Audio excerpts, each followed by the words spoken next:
Good morning, all of you. Welcome to our TSN classes. Today we start chapter number 6, Test and Measurement. We continue from page number 147. Today we read Modified Push-ups for Girls. A modified version of the test is used for girls. ये girls के लिए use किया जाता है. इसमें modified pushup कराए जाते हैं गर्ल्स को, जो कि ऐसे हैं. टू मेजर प्रोसीजर पर्पस क्या है? To measure the upper body strength and endurance. जो अपर बॉडी का जो स्ट्रेंथ पावर और एंडोरेंस के लिए मॉडिफाइड पुशअप्स करवाए जाते हैं.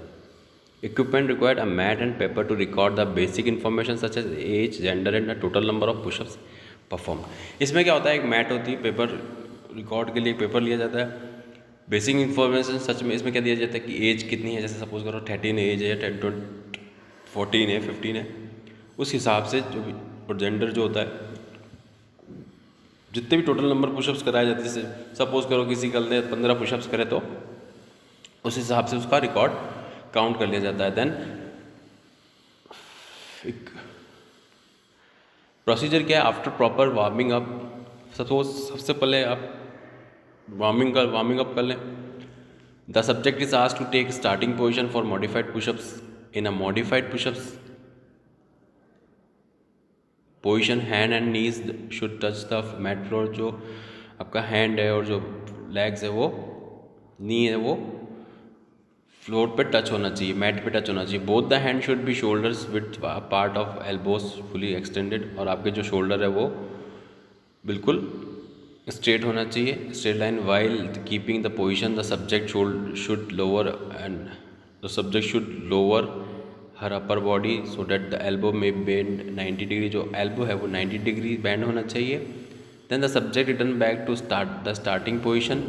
This is one repetition. The same action is repeated at the test continues until exhaustion or until she can do no more in rhythm. Count the total number of modified push-ups for record. इसमें आप जितने pushups count कीजिए, जैसे जितने pushups करोगे उतना record count कर लिया जाएगा. उसके बाद टू नॉट एनी और more rhythm count the total number of modified pushup for record. और उसके लिए काउंट कर लिया जाता है मॉडिफाइड पुशअप्स, रिकॉर्ड दर्ज कर लिया जाता है for girls. Standing broad jump. Standing broad jump वो होती है to measure explosive power of legs, की लेग्स की पावर कितनी तेज कितनी है. इक्विपमेंट रिक्वायर्ड क्या होता है? Sandy long jump, measuring steel tape. एक तो सैंडी मतलब सैंडी एरिया होना चाहिए लॉन्ग जंप के लिए, और मेजरिंग स्टील टेप होना चाहिए जिससे कि आप उसको नाप सकें कि उसने कितना जंप किया है. प्रोसीजर क्या है? Take off line is marked on the ground. Take off line है जो आपको ग्राउंड के ऊपर मार्क करनी है. Subject stands just behind the take off line with the feet several inches apart. The subject swing the arms and bends the knee to take a jump. अब क्या करना है? आर्म को नीचे की तरफ, आपकी जो बॉडी है उसको नी को बेंड करते हुए take a jump in the long jump pit. आपको लॉन्ग जंप पिट करना आगे की तरफ. 3 trial are given to the subject. इसमें 3 ट्रायल दी जाती है आपको करने के लिए. The distance is measure for the take off line to the heel और other part of the body touch the ground nearest to the take off line. अगर आपका बॉडी का पार्ट कुछ भी टच होता है, सपोज करो कि आप जंप करते वक्त आपका अगर हैंड नीचे की तरफ टच होता है तो वो उसी को ही and take off line nearest line the ground nearest to the take off line माना जाएगा. All jumps are measure and the best one is recorded. The measure is noted in feet and inches. जो best one होता है उसको note किया जाता है feet और इंचेस में, और उसके बाद उसको एक अच्छा जंपर माना जाता है. 4x10 meter shuttle run. ये आपको नीचे दे रखी है 4x10 मीटर शटल रन. इसमें शटल रन में क्या होता है? To measure agility to change direction. Agility मतलब चुस्ती फुर्ती, में डायरेक्शन कितनी चुस्ती फुर्ती कितनी एक्टिव है आपकी बॉडी लैंग्वेज. उसमें क्या होता है कि डायरेक्शन चेंज करना. Equipment required two wooden blocks. Each blocks should be measure 10x5. कुछ भी वुडन ब्लॉक रख दो या फिर डस्टर टाइप का कुछ ऐसा कुछ रख दो जिससे कि आप उसको पिकअप कर सकें और उसको एक जगह से दूसरी जगह तक रनिंग करते हुए उसको रख सकें. मार्कर कॉन्स, मेजर टेप चाहिए होता है, स्टॉप वॉच चाहिए होती है, and a flat surface with 2 lines 10 meter part. 10 meter की जो अपार्ट 10 मीटर की लाइन में इसको दौड़ना पड़ता है. प्रोसीजर क्या? Mark two parallel line 3 meter in length 10 meter apart using making tape. Mark two parallel line 3 meter in length, 10 meter apart using making tape or cones. Considering on lines as starting line, the subject stand at starting line point. एक छोर से दूसरी छोर की तरफ भागना होता है। 10 मीटर की जो रेस होती है उसमें एक तरफ से उठा के 2 शटल रन होती है, तो शटल को उठा के एक जगह से उठा के दूसरी जगह पे रखना होता है। Blocks are place the edge of the tunnel line on the signal go to the subject. जैसे आपको गो का सिग्नल मिलता है तो आपको रन करते हुए तो वुडन ब्लॉक है उसको लिफ्ट करके 1 block return to the next page, return to the starting line and place the block behind the line, then the subject return to the second floor to the second block, lift it and then run across the starting line on the way back to trial are given. इसमें 2 trial दी जाती है आपको इसको running करने के लिए। Scoring क्या, recording the best time to complete the test in second to the nearest decimal place. इसमें जो बेस्ट टाइम होता है उसको complete the test in second to the nearest decimal place.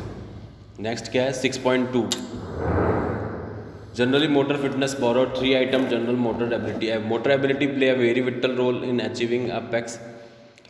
Motor abilities play a very बहुत important role अदा करता है achieving apex position in games and. इसमें क्या है कि किसमें गेम्स और स्पोर्ट्स के लिए बहुत ही फ़ायदेमंद है। Motor fitness involve speed, agility, power, coordination, strength and so on. These component of fitness are necessary for competing at top level. For measuring general motor fitness that 3 item test battery of Barrow's is use in fact. Motor ability test was developed by Harold M Barrow in 1953। ये बहुत important है। In this test battery of 3 items such as standing, broad jump, zigzag run and medicine ball are used to measure the general motor ability and individual. The detail of administration of test are described below। ये 3 जो है general motor fitness test हैं, जिसमें first कौन सा है standing broad jump है, second कौन सा जिगजैग रन है, फिर थर्ड कौन सा है मेडिसिन बॉल है। ये कौन सी एबिलिटी में आते हैं, मोटर फिटनेस टेस्ट के अंदर ये टेस्ट आते हैं। स्टैंडिंग ब्रॉड जंप क्या है, for measuring leg length. Standing broad jump किसके लिए यूज़ होता है, लेग की जो पावर है या स्ट्रेंथ है उसको नापा जाता है। Equipment and material, a mat of 5 × 12 feet and a measuring tape. It mat is unmarked. एक मैट के ऊपर 5 × 12 की जो फीट होती है उसको मेजरिंग कर देना है टेप से और उसको जंप कराना है। Procedure, take off line is mark. Take off line mark करनी है ग्राउंड के ऊपर। Subject stands just behind the take off line. जो पर्सन है, जो चिल्ड्रन है, उसको लाइन के पीछे खड़ा करना है with the feet several inches apart, थोड़ा सा पीछे की side. The subject swing the arms and the band. जो आपका जो स्विंग है उसको मतलब बॉडी को पूरा स्विंग करते हुए या बैंड करते हुए, नीज बैंड करते हुए to take a jump in the long pit jump pit. 3 trial are given to the subject. The distance is measured from the take off line to the heel or the part body that touches the ground nearest to the take off line. All the jumps are measured at low and the best is recorded। इसमें भी वही है जो आप standing broad jump में कहते हैं कि आप जब टेक ऑफ करते हो और जो नियरेस्ट लाइन होती है जिस पे आपका टच होता है बॉडी पार्ट, उसको आप काउंट मतलब उसको आप नाप लेते हैं, उसको आप नाप लेते हैं और जितना उसका डिस्टेंस मेजर होता है उसी हिसाब से उसको रिकॉर्ड किया जाता है। Jumps are measured and the best one is recorded.